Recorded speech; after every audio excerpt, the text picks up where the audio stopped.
Hello, faithful warriors. This is Jamie. Welcome to Road to Restoration.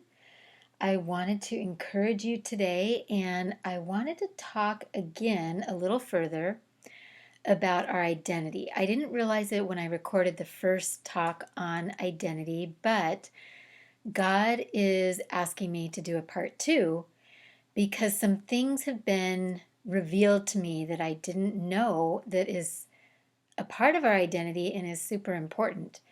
So I want to share with you what he's been revealing to me and how it's helped me personally, and hopefully it can help you. Last week in my talk on identity, I talked about who we are in Christ. And this week, I wanted to talk about whose we are. And there's a big difference with just those couple extra words or extra letters. Who versus whose. When we know whose we are, then we know all the benefits that come with that. And why do we need to know this? Why do we need to know whose we are? These are a couple of the things I want to touch on tonight, and then I want to get into some practical application and how this can really help you in your communication and your interaction with your prodigal spouse. So, when you know whose you are, then you know who he is for you. So, whose are we? We are Christ's. We are God's. We are a child of God. That is part of our identity. Christ died so that we could be sons and daughters of the Most High God. And there's quite a few verses that talk about this. I just want to highlight a couple. John 1:12 says, "But to all who did receive him, who believed in his name, he gave the right to become children of God." And then in Galatians 3:26, it says, "For in Christ Jesus you are all sons of God through faith." In 1 John 3:1, it says, "See what kind of love the Father has given us, that we should be called children of God, and so we are."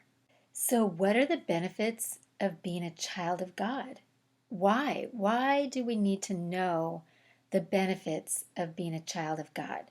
The Bible is full of benefits, but I just want to focus on a couple tonight that I think will be able to be applied to your daily or weekly interactions with your prodigal or maybe other people.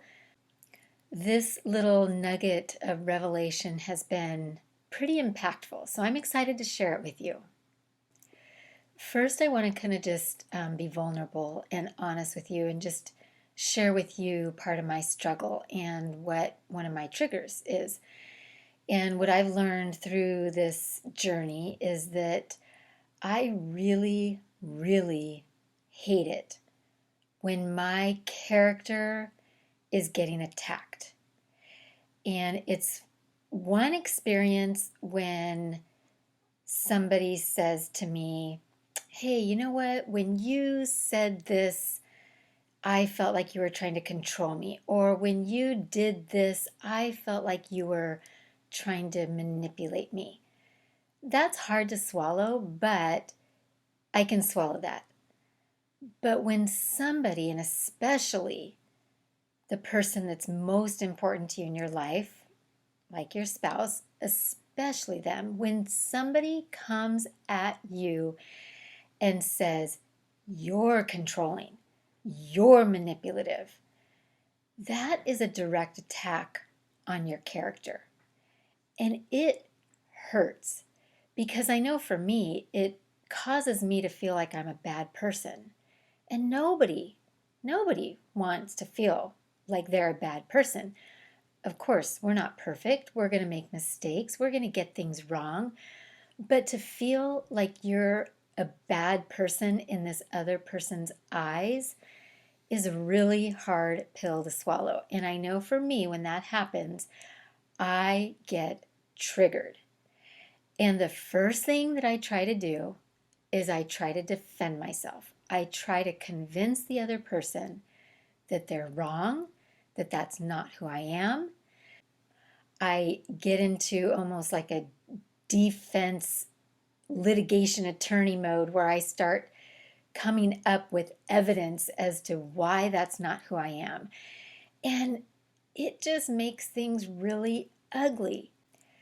And it's almost like World War III can break out.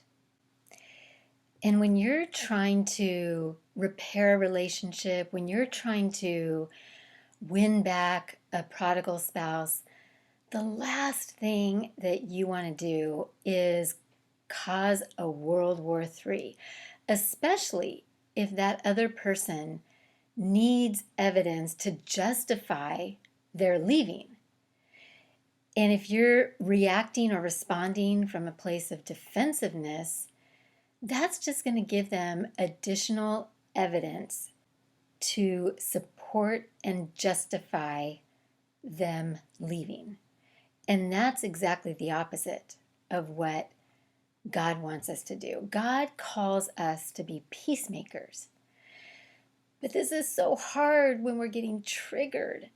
So this is where we have to remember whose we are because, and this is the why, because when we know whose we are and we remember our benefits, then we don't need to defend ourselves. We can let God be our defender. So what does this look like on a practical basis? The first thing we have to do is to remember that God's ways are not our ways. God says that when we humble ourselves, He will exalt us. Jesus says, the greatest among you will be your servant. Jesus says, do not resist an evil person. If anyone slaps you on the right cheek, turn to them the other cheek also. And if anyone wants to sue you and take your shirt, hand over your coat as well. If anyone forces you to go 1 mile, go with them 2. These are all biblical principles that are completely different than what the world would tell you to do. So how do we tie all this together, and how do we apply it in such a way that we can remember whose we are and bring peace to a situation when we would normally respond with defensiveness? And this is where I get excited, because what we get to remember is that we don't need to defend ourselves. We don't have to defend ourselves. God is our defender. Because we're children of God, we get the benefit of God being our defender, our vindicator, our avenger, and we can just literally be silent. And not only does that bring peace to a situation, not defending ourselves and just being quiet can actually be an act of love. And it's similar to how Jesus responded when he was being accused before the Sanhedrin. In Matthew chapter 26, you can read about his, quote unquote, trial before the Sanhedrin in verses 57 to 67. But in verse 63, it says, Jesus remained silent. And as he was being falsely accused, so all of these accusations were being thrown at him, the cross was before him. He knew he was heading to the cross. And he was going to the cross under false accusations. So when we're under attack, when we're being attacked, when our character is being attacked, and we decide to respond in silence, we're essentially being just like Christ was being before that Sanhedrin. And we're allowing God to do what only God can do. We're allowing God to be our defender. We're allowing God to step in, and it may not be immediate. In fact, it probably won't be immediate. But we're essentially saying, God, I'm going to trust you to be my defender. Because really, when you're in a situation where you're under attack, there's really nothing you can say at that point that will convince the other person anyways.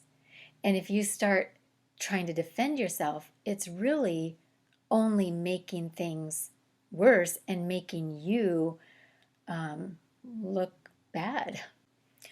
So if we want to be a representation of Christ to our spouse, sometimes silence can be the best way to exemplify Christ. Sometimes silence can actually be Christ to that other person.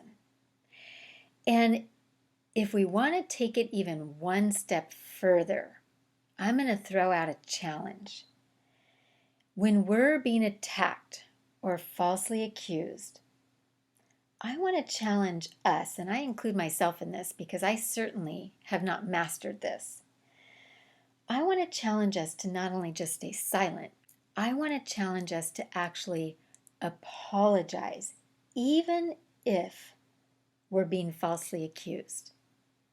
What do you think would happen if we're being falsely accused and we just simply, in love, in humility, said, I apologize. I apologize. An ultimate act of sacrifice like that is like Jesus dying on the cross for our sins. It's standing in the gap for that other person. It's taking on a punishment that we didn't deserve. This is an ultimate sacrifice. This is an ultimate example of Christ. And I believe this is one of the highest levels of spiritual maturity. I think it's one of the highest acts of love and humility towards another person. And I guarantee you, God will bless it. I guarantee you, He'll use it in some way. It may not happen immediately, but He will bless it. He will vindicate you and defend you and avenge you. When you humble yourself, He will exalt you. So I want to challenge you in the upcoming weeks and months that not only would you remember who you are in Christ, but that you would remember whose you are, that you are a child of God and that He is your defender. He is your protector. He is your vindicator. He fights for you. And when we can pick up our cross in this way and make this sacrifice, just like Jesus sacrificed His life on the cross for us, I guarantee you, you will get results. Father God, I just want to lift up this precious group of standers. God, I ask that you would strengthen us, that you would fill us with your Holy Spirit, fill us with Christ so that we can be Christ to others, so we can be Christ to our spouse. Lord, help us to put on the apron of humility. Help us to choose humility over pride. Help us to remember, God, that when we are silent or when we apologize, that's the equivalent of Christ picking up His cross and sacrificing Himself for us. And we choose to do that for our spouses. We choose to do that so that you can then come and minister to us, minister to them, bring peace, and ultimately bring the restoration that you desire. We thank you, God, that it is your will that we be restored.